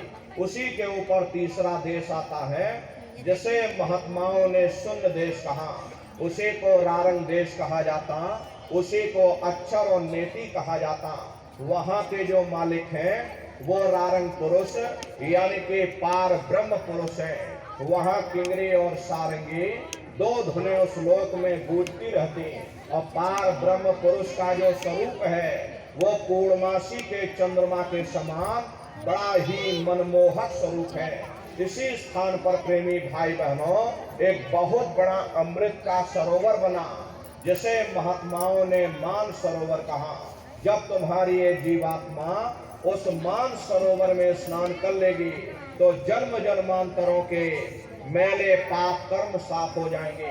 अरे यहाँ के पानी से तुम्हारे कर्मों की सफाई नहीं होने वाली, ये बाहर का पानी तुम्हारे शरीर के मैल को धो सकता है, लेकिन जो पापों का मैल है, जो अंतःकरण में गंदगी जमा, वो जब साफ होगी जब आप तीसरे मंडल पर पहुंच करके उस गंगा में डुबकी लगाओगे। उसमें स्नान करने के बाद ये जीवात्मा हंस रूप हो जाती है। हंसन मिले हंसा हो जाई, मिले जो अमी हारा है। जीवात्मा का खुद का प्रकाश उस अमृत के सरोवर में स्नान करने के बाद 16 सूर्य के बराबर हो जाता। तब फिर यही जीवात्मा चौथे मंडल के शब्द को पकड़ करके चौथे मंडल की चढ़ाई करती है। 2 पर्वत के संग निहारो और भंवर गुफा के संत पुकारो। 2 पर्वतों को पार करने के बाद वो बड़ा सुंदर देश आता, जिसे महात्माओं ने भंवर गुफा कहा। वहाँ के जो मालिक हैं वो सोहन पुरुष हैं। वहाँ बंसी यानी मुरली की मधुर ध्वनियां सदा उस लोक में उच्चारण होती रहती। और सोहन पुरुष का जो स्वरूप है वो दोपहर के सूर्य के समान महाप्रकाशवान स्वरूप है। प्रेमी भाई बहनों, स्वरूप में अंतर है। पहले स्थान पर निरंजन भगवान का जो स्वरूप था वो ज्योतिष स्वरूप था। दूसरे स्थान पर ब्रह्म का जो स्वरूप है वो सुबह के लाल सूर्य के समान है। तीसरे स्थान पर पार ब्रह्म का जो स्वरूप है वो पूर्णमासी के चंद्रमा के समान है। चौथे स्थान पर सोहंग पुरुष का जो स्वरूप है वो दोपहर के सूर्य के समान महाप्रकाशवान स्वरूप है। वहां के धनी का दर्शन करने के बाद ताके परे धाम सतनामा और 3 बजे सतलोक ठिकाना। सोहंग देश के ऊपर वो 5वां देश आता, जिसे महात्माओं ने सचखंड देश कहा। वो सचखंड देश अजर अमर अविनाशी सदा एक रस रहने वाला देश है। वहाँ न काल है, न कर्म है, न दुख है, न संताप है, न पुण्य है, न पाप है। जो जीवात्माएं वहाँ पहुँच जाती हमेशा के लिए जन्म मरण के बंधनों से आजाद हो जाती। वहाँ के जो मालिक हैं वो सत्पुरुष भगवान हैं, जिनके रोम रोम में खरबों खरब सूरज चांद सितारे प्रकाशवान। वही हमारे आपके सच्चे मालिक हैं, वही हमारे आपके सच्चे पिता हैं। अरे हमको आपको वहीं से नीचे उतारा गया, फिर शब्द को पकड़ करके शब्द शब्द पौड़ी पर चढ़कर और पहुंचो सचखंड सतनाम। शब्द की सीढ़ी हर मंजिल पर लगा रखी। आपने भजन किया, घंटे संग की आवाज को पकड़ा तो आप पहले मंडल पर चढ़ जाओगे। वहीं पर आपको दूसरे मंडल का शब्द सुनाई पड़ेगा, उसे आप पकड़ लोगे तो दूसरे मंडल पर चढ़ जाओगे। ऐसे ही शब्द दर शब्द, मंजिल दर मंजिल ये जीवात्मा अपने देश सचखंड में पहुंच जाती। तो शब्द का पकड़ में आएगा जब आप भजन करोगे। और भजन कैसे किया जाएगा, एक बार फिर से आप लोग समझ लीजिए। ये आंख और कान को बंद करिएगा, लेकिन मन को रोकिएगा। ऐसे समय पर तुम्हारा ये मन जरूर भागेगा। अभी आप सत्संग में बैठे हो, शरीर तुम्हारा यहाँ बैठा, लेकिन मन पता नहीं सारी दुनिया में भ्रमण कर रहा। अब किसी को पानी पीने जाना है, मन पानी पीने पहुंच गया। कोई बाल बच्चों को छोड़ करके आया तो मन बाल बच्चों में पहुंच गया। कोई दुकान दफ्तर छोड़ करके आया, मन दुकान दफ्तर में पहुंच गया। कोई खेती बाड़ी छोड़ करके आया, शरीर यहाँ बैठा, लेकिन मन खेत में जुताई कर रहा। तो ऐसे भजन से कोई लाभ नहीं होगा। अरे जिन्होंने मार मंडाला उन्हीं को सूरमा कहना, बड़ा बैरी ये मन घट में, किसी का जीत ना कटना। अगर दुनिया में कोई हमारा दुश्मन है, वो केवल हमारा मन है। ये मन रूपी रावण कब मरेगा, जब 9 द्वारों पर फतेह हासिल करके तुम यहाँ 10वें द्वार पर चढ़ जाओगे, तब सही मायने में दशहरा मनाई जाएगी। ये बाहर की दशहरा नहीं है, जो लकड़ी का रावण आप बना देते हो और फूंक फांक करके घर चले आते, कहते भाई हमने रावण मार दिया। अरे महात्माओं ने कहा था भाई सही मायने में तुम दशहरा कब बनाओगे, जब 9 द्वारों पर फतेह हासिल करके तुम यहाँ 10वें द्वार पर चढ़ जाओगे, तब सही मायने में विजयदशमी मनाई जाएगी। तब ये मन रूपी रावण तुम्हारा मरेगा, तब तुम्हारी ये जीवात्मा, हर ऐसे जीवात्मा को महात्माओं ने राम भी कहा। अरे आपके धर्म पुस्तकों में लिखा है, एक राम दशरथ का बेटा, एक राम घट घट में लेटा, एक राम का सकल पसारा, एक राम है सबसे न्यारा। एक वो राम है जो अयोध्या के वासी हैं, और एक राम घट घट में लेटे, यानी हमारे आपकी जीवात्मा जो हर एक के अंदर मौजूद है। महात्माओं ने कहा भाई एक वो राम है और एक राम का सकल पसारा, यानी पहले स्थान के मालिक वो निरंजन भगवान, जिनको दुनिया त्रिलोकीनाथ कहती है, जिनका ये पूरा पसारा पूरा संसार है। महात्माओं ने कहा भाई एक वो राम है और एक राम है सबसे न्यारा, 5वें स्थान के मालिक वो सतपुरुष भगवान जो हमारे आपके सच्चे पिता हैं। महात्माओं ने कहा भाई एक वो राम है। तो महात्मा तो उस राम की महिमा गाते। मोटी बात आप लोग पकड़िए कि भजन कैसे करोगे, तो ये आंख और कान को बंद कर लेना, ऊंचा ध्यान दे करके सुनिएगा। शुरू में सीटी जैसी आवाज सुनाई पड़ेगी, उसको पकड़ लेना, सुनते रहना, सुनते सुनते उसी में लीन हो जाओ। जब आप उसमें लीन हो जाओगे तो कुछ समय बाद में दोबारा आपको अनुभव होगा कि कहीं बड़ी दूर से एक महीन आवाज, घंटे और शंख की आवाज हमारे कानों में गूंज रही।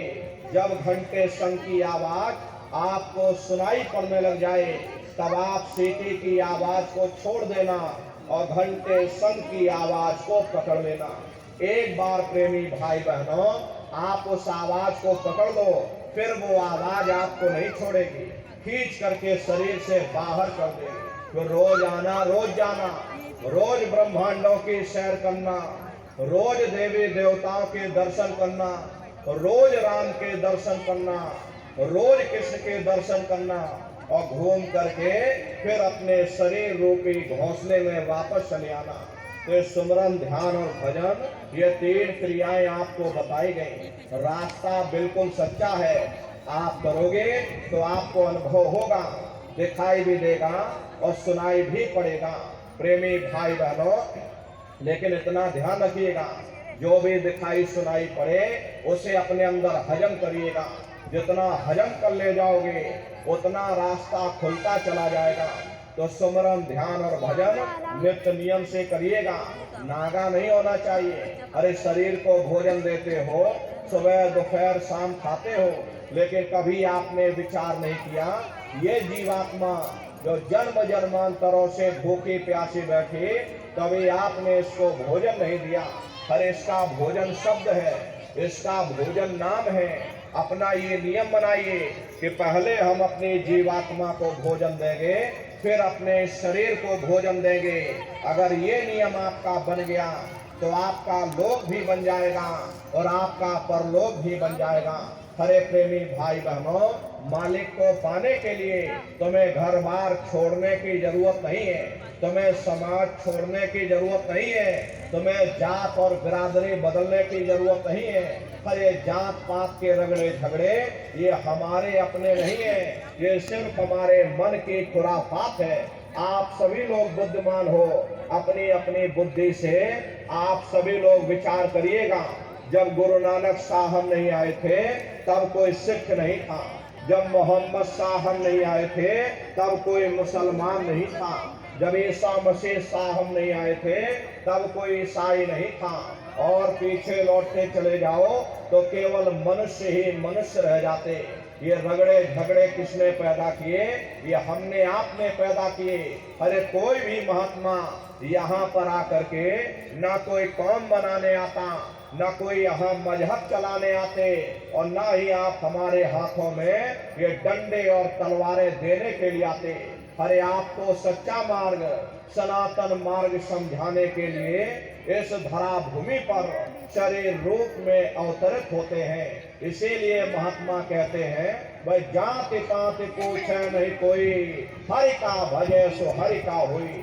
लोग यहाँ जात पात बनाते बनाते यही रह गए, लेकिन नारियों, जब तुम्हारी ये जीवात्मा इस मनुष्य रूपी चोले को छोड़ करके ऊपर धर्मराज की कचहरी में पहुंचेगी, वहां न तुमसे ये पूछा जाएगा कि तुम किस जाति के हो, तुम किस कौम के हो, तुम किस मजहब के हो, तुम हिंदू हो या मुसलमान हो, तुम हिंदुस्तान से आए हो या तुम पाकिस्तान से आए हो।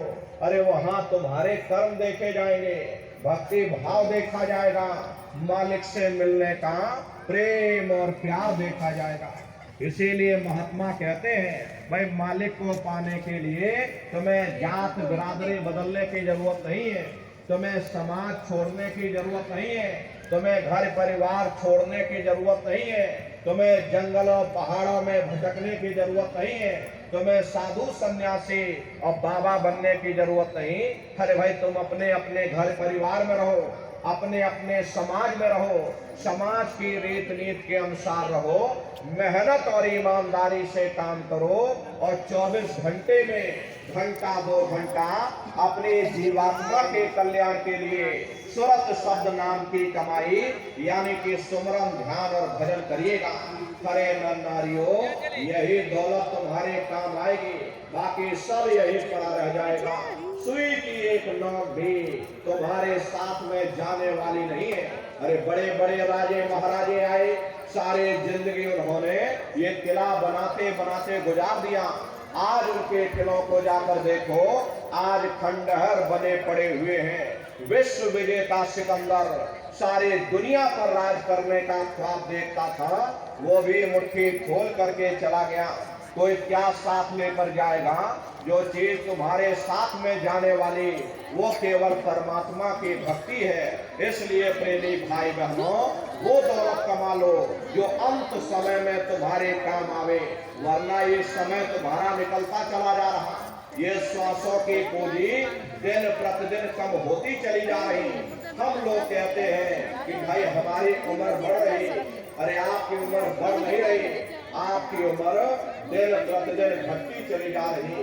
ये चंद श्वासों की पूंजी जो लेकर के आप बैठे हो, ये दिन प्रतिदिन कम होती चली जा रही। एक समय ऐसा आएगा, ये बुलबुला तुम्हारा फूट जाएगा, तो न जाने तुमको दोबारा मनुष्य शरीर मिले न मिले। अरे तुम भटकते रह जाओगे युगों युगों के लिए नरकों और 84 में। इसलिए प्रेमी भाई बहनों, अहो भाग्य है आपका, आपको ये मानव तन मिल गया। इस मनुष्य रूपी मंदिर में बैठ करके वो आत्मधन कमा लो, वो रूहानी खजाना कमा लो, जिससे तुम्हारी जीवात्मा का कल्याण हो जावे। तो सुमरन ध्यान भजन नित्य नियम से आप लोग करिएगा। और सभी लोग शाकाहारी रहना, क्योंकि हमारे गुरु महाराज ने शाकाहार पर विशेष जोर दिया। हमारे गुरु महाराज बराबर आप लोगों को समझाते थे, बराबर मन से कहा करते थे कि बच्चे बच्चियों तुम लोग शाकाहारी रहना, शाकाहार का प्रचार करते रहना, इसी से देश और दुनिया में भारी परिवर्तन होगा। हरे नर नारियों, परिवर्तन कोई कानून बनाने से नहीं होता, परिवर्तन कोई आंदोलन करने से नहीं होता, परिवर्तन कोई तोड़ फोड़ करने से नहीं होता। परिवर्तन तब होता है जब लोगों के विचार बदलते, लोगों की भावनाएं बदलती, और विचार जब बदलेंगे जब लोगों का खान पान शुद्ध होगा। अरे देशी कहावत है कि जैसा खाए अन्न और वैसा होए मन। जब इंसान पशु प्रति भोजन करेगा तो उसकी बुद्धि स्वतः ही पशुओं जैसी हो जाएगी, सोच विचार उसका चिंतन स्वतः ही पशुओं जैसा हो जाएगा। फिर जिस शराब के नशे में माँ बहन बेटी की पहचान खत्म हो जाए, उस शराब को पी करके यह कैसे पता चलेगा कि क्या अच्छा और क्या बुरा है। यही कारण है कि आज भर समाज में ये दुनिया भर के अत्याचार और दुनिया भर के व्यभिचार फैले हुए। हरे प्रेमी भाई बहनों, हम लोग मंदिर बनवाते हैं, हम लोग मंदिरों में जा करके नहा धो करके जाते, फूल अगरबत्ती ले जाते, कोई उन मंदिरों में कूड़ा कचरा नहीं डालता। अगर कूड़ा कचरा डालोगे तो आपस में लाठियां चल जाएगी। फिर ये जो हरि मंदिर है, ये पंच भौतिक शरीर जिसे महात्माओं ने हरि मंदिर कहा, हर इसमें तुम हाड़ मांस के लोथड़े डालते हो, इसमें तुम शराब के कतरे डालते हो, अपने बनाए हुए ईट गारे के मंदिर की कदर करोगे और परमात्मा के बनाए हुए इस हरि मंदिर को तुमने जीते जी कब्रिस्तान बना दिया तो सख्त सजा मिलेगी। अरे महात्माओं ने लिखा है कि तिल भर मच्छी खाई के कोट गऊ दे दान और काशी करवट जाम रे निश्चय नरक निदान। यदि तिल भर भी मच्छी खा करके फिर चाहे कोटान कोट गऊओं का तुम दान करो जाकर, और काशी में जाकर के मत्था रगड़ते रगड़ते अपनी पूरी जिंदगी वहां पर गुजार देना, फिर भी तुमको तुम्हारे गुनाहों की सजा मिलेगी, कोई बच नहीं सकता। क्योंकि ये कर्म भूमि है, यहाँ तुम जैसा कर्म करोगे वैसा ही फल तुमको मिलेगा। देखिए इस कर्म भूमि पर कृष्ण भगवान तक नहीं बच पाए, उस समय बाली को छिप करके बाण मारा, वही बाली कृष्ण अवतार में बहेलिया बन करके आ गया। कृष्ण भगवान के पैरों में पद्म चमकता था, हिरण की आंख समझ करके, और बहेलिये ने निशाना मार दिया। जब पास में आकर देखा कृष्ण भगवान थे, अफसोस करने लगे, लेकिन कृष्ण भगवान ने उसको समझाया कि इसमें तुम्हारा कोई दोष नहीं, उस समय हमने तुमको मारा, आज तुमने हमको मार दिया, हमारा तुम्हारा अदला बदला पूरा हो गया। कर्म प्रधान विश्व रच राखा, जो जस करे सो तस फल चाखा। ये कर्मों का ऐसा देश है, यहाँ तुम जैसे बीज बोगे वैसे ही फसल काटोगे। इसलिए प्रेमी भाई बहनों, आप सभी लोग शाकाहारी रहिएगा।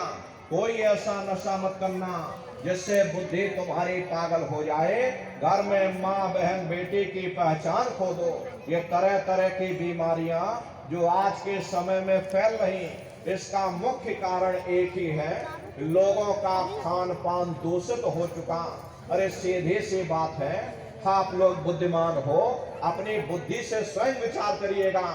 इंसानों के खून में जब जानवरों का खून पहुंच जाएगा, इंसानों के अंदर जब जानवरों के कीटाणु मिल जाएंगे, तो न जानवरों की दवा काम में आएगी और न इंसानों की दवा काम में आएगी।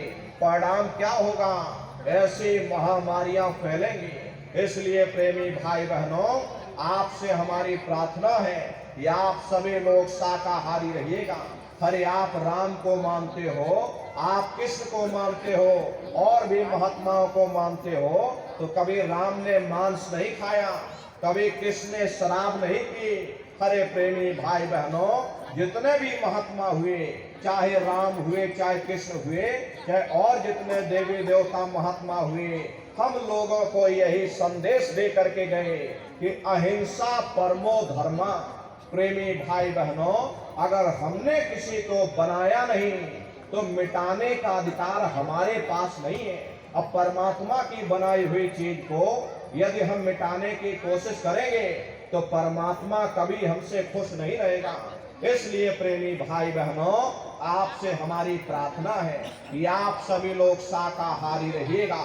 शाकाहारी का प्रचार अपने अपने क्षेत्रों में बराबर आप लोग करते रहिएगा। अरे धर्म का प्रचार है, सतयुग कैसे आएगा, राम राज कैसे आएगा? राम राज कोई भाषण देने से नहीं आने वाला। राम राज जब आएगा जब आप लोग धर्म का प्रचार करोगे, और धर्म का प्रचार करने की जिम्मेदारी हम सभी प्रेमी भाई बहनों की है, क्योंकि हम सभी लोग अपने गुरु के जलाए हुए चिराग हैं। अगर एक एक चिराग एक एक गांव में पहुंच जाएगा, ये पूरा गांव प्रकाशवान हो जाएगा, ये पूरा समाज प्रकाशवान हो जाएगा। अपने गुरु महाराज के संदेशों को जन जन के बीच में पहुंचाने की जिम्मेदारी हम सभी प्रेमी भाई बहनों की है।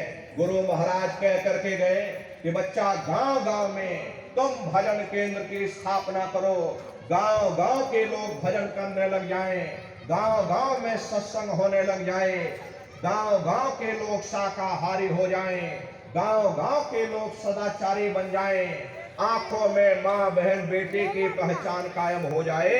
जब हमारा गांव बदल जाएगा, ये पूरा समाज बदल जाएगा, निश्चय ही कलयुग में सतयुग आ जाएगा।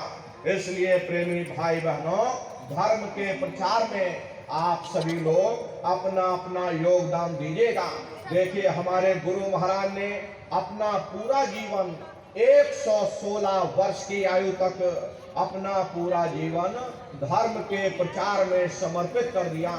गुरु महाराज ने अपने गुरु की याद में मथुरा आश्रम पर इतना विशाल मंदिर बनवाया।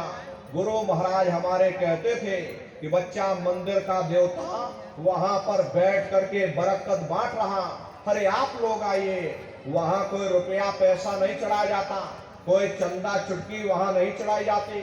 अरे आप लोग आए, मंदिर के देवता के सामने अपनी एक बुराई को चढ़ा दीजिए। वहां पर बुराई चढ़ाई जाती है कि हम आज से मांस मछली नहीं खाएंगे, हम आज से अंडा शराब का सेवन नहीं करेंगे, हम आज से झूठ नहीं बोलेंगे, हम आज से किसी को धोखा नहीं देंगे। आप अपनी एक बुराई चढ़ा दो, आपकी एक मनोकामना पूरी होगी। ऐसा वरदानी मंदिर गुरु महाराज ने अपने गुरु की याद में मथुरा आश्रम पर बनवाया। प्रेमी भाई बहनों, तो आप लोग पधारिएगा मथुरा दरबार में। देखिए, अभी होली का कार्यक्रम 7, 8, 9 मार्च, ये 3 दिवसीय होली का कार्यक्रम मथुरा दरबार में होगा। तो आप सभी प्रेमी भाई बहन होली के कार्यक्रम में सब परिवार सादर आमंत्रित हैं। अरे आप लोग पधारिएगा। आपके रहने ठहरने की व्यवस्था वहां पर की जाती है। अलग अलग जिलों के भंडारे चलाए जाते हैं, टेंट राउटी डेरे लगाए जाते। दसियों लाख की संख्या में देश के कोने कोने से सत्संगी प्रेमी भाई बहन मथुरा दरबार में पधारते हैं। अपना बहुत बड़ा आश्रम है, करीब करीब 10 किलोमीटर के व्यास में अपना ये आश्रम बना हुआ, वहीं पर ये कार्यक्रम होता है। प्रेमी भाई बहनों, अपने आश्रम पर गुरु महाराज की बहुत बड़ी गौशाला भी है। गुरु महाराज के पास कुल 2 गाय थी। 2 गायों का इतना बड़ा परिवार है कि आज के समय में करीब करीब 3000 गाय हैं और 3000 से ऊपर सांड हैं।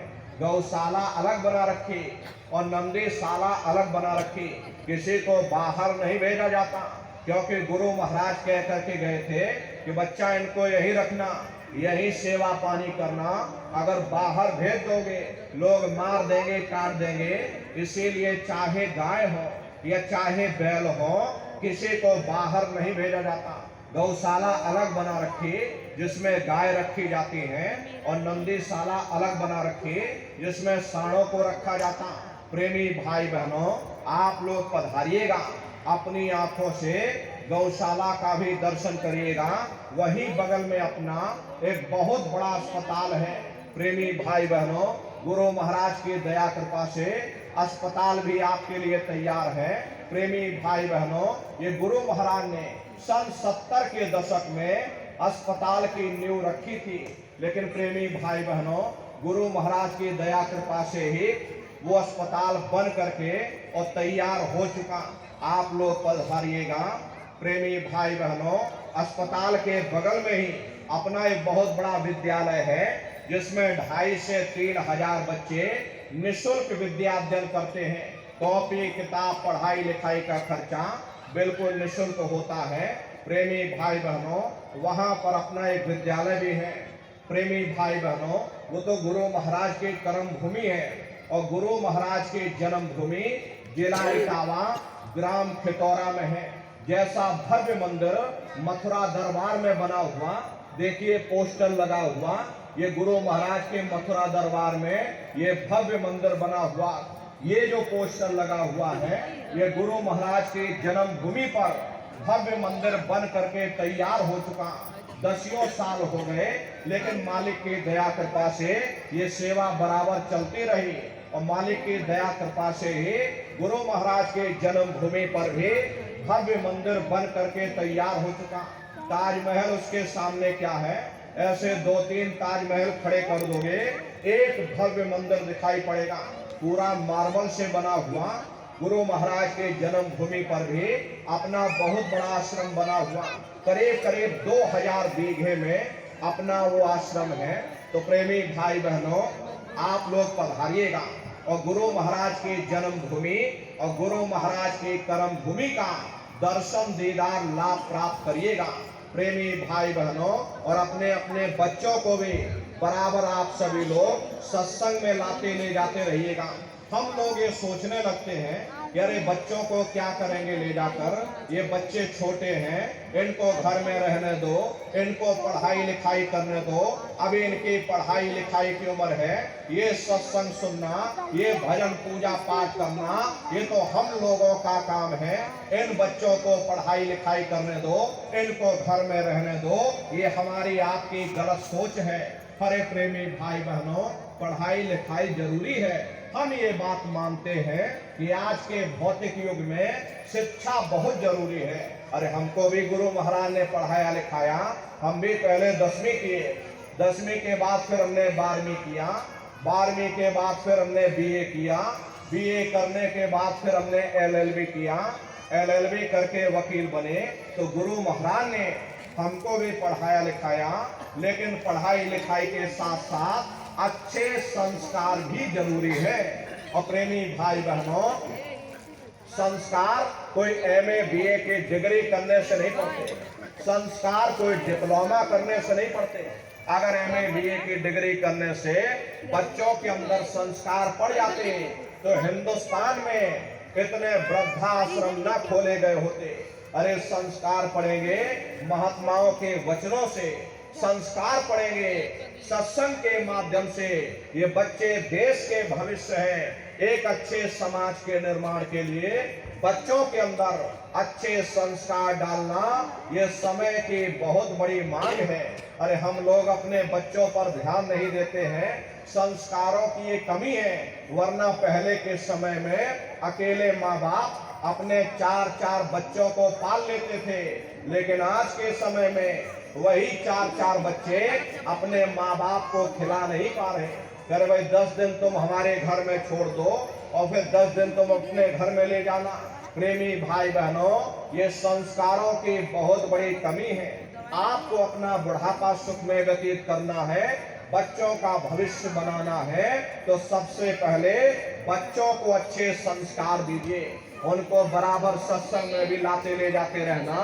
घर में जब तुम्हारे बच्चे हों, अपने साथ भजन ध्यान सुमरन पर बैठाओ, इनको शाकाहारी के प्रचार में भेजो। अरे छोटे छोटे बच्चे जब समाज के बीच में उतरेंगे और जब शाकाहारी का प्रचार करेंगे कि मांस खाना बुरी बात, शराब पीना बुरी बात, तो समाज पर कितना गहरा असर पड़ेगा। देखो ये छोटे छोटे बच्चे और हमको समझाने आए तो समाज पर तो असर पड़ेगा ही, उन बच्चों के ऊपर भी इसका असर पड़ेगा कि भाई ये हम जो बात कह रहे हैं तो हमको भी इन चीजों से दूर रहना चाहिए। तुम्हारे बच्चे भी मांस और शराब जैसी इन गंदी चीजों से दूर रहेंगे। इसलिए प्रेमी भाई बहनों, इन बच्चों पर विशेष आप लोग ध्यान दीजिएगा। ये बच्चे कच्चे घड़े हैं, इनको आप बचपन से तैयार करिए, इनको अच्छी शिक्षा देना, अच्छे संस्कार देना, यही बच्चे बड़े होकर के माँ बाप का नाम रोशन करेंगे, घर और समाज का नाम रोशन करेंगे। इसलिए प्रेमी भाई बहनों, अपने अपने बच्चों के साथ, इष्ट मिष्ट परिवार वालों के साथ आप सभी प्रेमी भाई बहन होली के कार्यक्रम में सब परिवार सादर आमंत्रित हैं। आप लोग पधारिएगा और भजन ध्यान सुमरन बराबर आप लोग करते रहना। इतना जान लीजिए प्रेमी भाई बहनों, ये रास्ता बिल्कुल सच्चा है। आप करोगे तो आपको अनुभव होगा, दिखाई भी देगा, सुनाई भी पड़ेगा, अरे आपका लोक भी बन जाएगा और आपका परलोक भी बन जाएगा। इसलिए प्रेमी भाई बहनों, बराबर भजन ध्यान सुमरन करते रहिएगा। ये देखिए आपका आश्रम है, बगल में आपका आश्रम, यहाँ पर बराबर सत्संग होता रहता है, भजन पूजा पाठ होता रहता। आप लोग यहाँ पर बराबर आकर के सत्संग सुन सकते हो और जो भी दिक्कत परेशानी हो या मथुरा की कोई खबर कोई जानकारी लेनी हो, आप लोग यहाँ से ले सकते हो। यहाँ पर सुमरन ध्यान भजन और सत्संग बराबर होता रहेगा। आप लोग आकर के यहाँ पर संपर्क करिएगा। तो प्रेमी भाई बहनों, हमारी आपसे यही प्रार्थना है कि आप सभी लोग सुमरन ध्यान भजन बराबर करते रहिएगा, औरों को भी शाकाहारी बनाइएगा। देखिए 76 दिवसीय काफिला आध्यात्मिक वैचारिक और ये जन जागरण काफिला आपके महाराष्ट्र की धरती पर, महाराष्ट्र से अभी कर्नाटक गए थे, कर्नाटक से फिर वापस लौट करके आपके बीच में आए हुए, फिर यहाँ से गुजरात चले जाएंगे और गुजरात करते हुए और सोमनाथ से द्वारका हो करके फिर वापस होली से पहले पहले मथुरा दरबार में पहुंच जाएंगे और होली का कार्यक्रम करने के बाद फिर सोनभद्र जिले में ब्लॉक लेवल पे कार्यक्रम होंगे। 1 महीने का वहां पर कार्यक्रम होगा। मार्च के बाद में यानी 14 मार्च से लेकर के और प्रेमी भाई बहनों 14 अप्रैल तक 1 महीने का कार्यक्रम, ये जन जागरण काफिला सोनभद्र में ब्लॉक लेवल पर निकलेगा। उसके बाद फिर प्रेमी भाई बहनों मई का कार्यक्रम 17 मई से 21 मई तक मथुरा दरबार में गुरु महाराज के भंडारे का कार्यक्रम होगा और मई का कार्यक्रम करने के बाद में फिर ब्लॉक लेवल पर प्रेमी भाई बहनों गोरखपुर जिले में करीब 20-22 कार्यक्रम होंगे। ये गोरखपुर में कार्यक्रम करने के बाद में फिर जल्दी से आएंगे, फिर गुरु पूर्णिमा की तैयारी करेंगे और गुरु पूर्णिमा का कार्यक्रम करने के बाद में फिर सितंबर महीने से सितंबर अक्टूबर नवंबर ये 3 महीना करीब 90 दिन का ये काफिला फिर निकलेगा और बिहार की धरती पर और बिहार से पूरा करते हुए झारखंड की तरफ निकल जाएंगे। प्रेमी भाई बहनों, इसी तरह से जन जागरण काफिला बराबर ये चलता रहेगा। आगे की रूपरेखा भी आपको समय समय पर बता दी जाएगी। प्रेमी भाई बहनों, आप लोग भी अपना अपना योगदान दीजिएगा। अपने अपने क्षेत्रों में लोगों को शाकाहारी बनाइएगा, उनको भजनानंदी बनाइएगा, उनको भी संगत के साथ जोड़िएगा। अरे आपके सहयोग से एक भी जीव जाग जाता है, वो शाकाहारी हो जाता, वो भजन पूजा पाठ करने लग जाता, अरे उसकी तो जीवात्मा का कल्याण होगा ही, आपको भी इसका पुण्य फल प्राप्त होगा। प्रेमी भाई बहनों, इसलिए प्रेमी भाई बहनों, आप सभी लोग शाकाहारी के प्रचार में बराबर अपना अपना योगदान देते रहिएगा। ये धर्म के प्रचार में आप सभी लोग सहयोग करते रहिएगा और भजन ध्यान सुमरन बराबर आप सभी लोग करते रहना।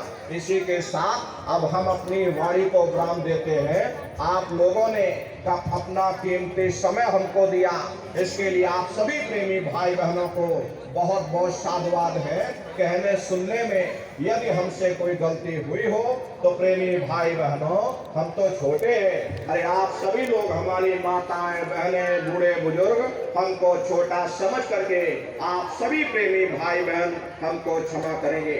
मालिक के पावन नाम का सभी प्रेमी भाई बहन एक बार फिर से उच्चारण करिए, बोलो जय गुरुदेव।